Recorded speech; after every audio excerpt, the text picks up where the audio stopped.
It was one of those afternoons that looked calm on the surface, but carried a quiet kind of restlessness.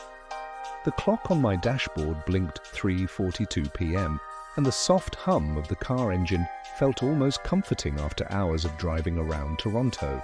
I remember glancing up through the windshield and seeing that strange kind of grey sky. Not dark, not bright, just that dull shade that warns you something's coming. And oh, something was coming. Downtown Toronto at that hour is a living thing. You can almost feel the pulse of the city. People rushing out of glass towers, buses hissing as they brake, streetcars sliding down wet tracks, all while horns blare like impatient voices. It's a rhythm all on its own. That's when a notification pinged on my phone. New ride request, 10 kilometers, East End to West End. Estimated time, 22 minutes. I sighed with relief. A quick trip before the real rush began. I hit accept, checked the route, and drove over to the pickup spot, somewhere off Dundas. The rain had just started to drizzle, tiny silver drops splattering softly on my windshield. The wipers swished back and forth, their rhythmic sound blending with the hum of city noise. When I arrived, I saw him standing there, tall, slim, hoodie on, a small case slung across his shoulder. He had that relaxed air of someone who lived on his own time. I rolled down my window and called out, "Hey, are you Dave?" He stepped forward, smiling. "Yeah, that's me." "Queen Street West?" He nodded, jumping in. "Yep, just need to grab something real quick. Shouldn't take long." He said it with that easy confidence of someone who believes the day will go as planned. I smiled. If only he knew. As soon as we pulled off, the drizzle thickened into a steady rain. The city turned into a watercolor painting, everything blurred and shining. Streetlights reflected off the wet asphalt, storefront windows fogged up, umbrellas bloomed like flowers along the sidewalks. For the first 10 minutes it was peaceful, the kind of ride where you could almost lose yourself in thought. But then the traffic hit. At first, it was the usual rush hour slowdown.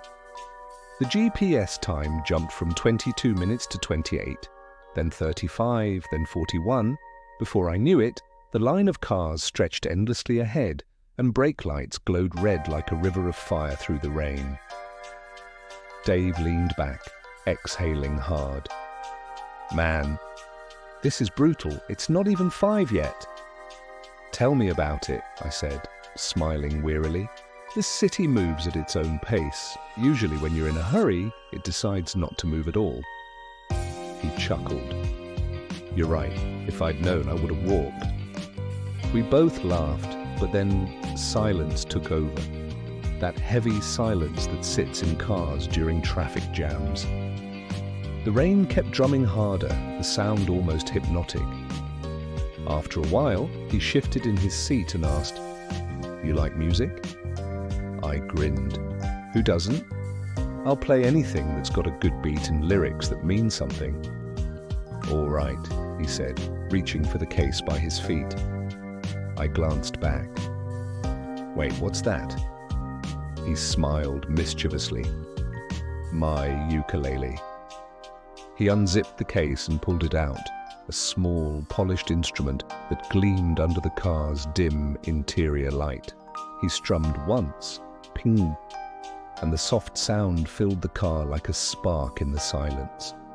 "You don't mind if I play, do you?" he asked. I chuckled. "Please do. We're not going anywhere anytime soon."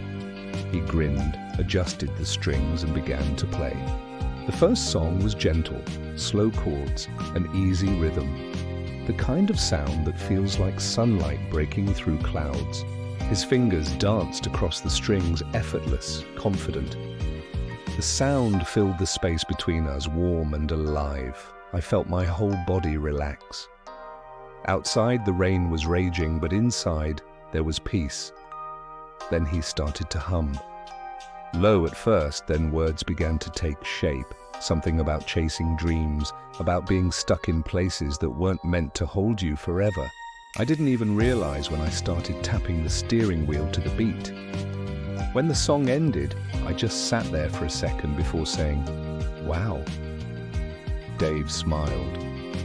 "Glad you like it." "Like it?" "That was therapy," I said, laughing. He grinned wider.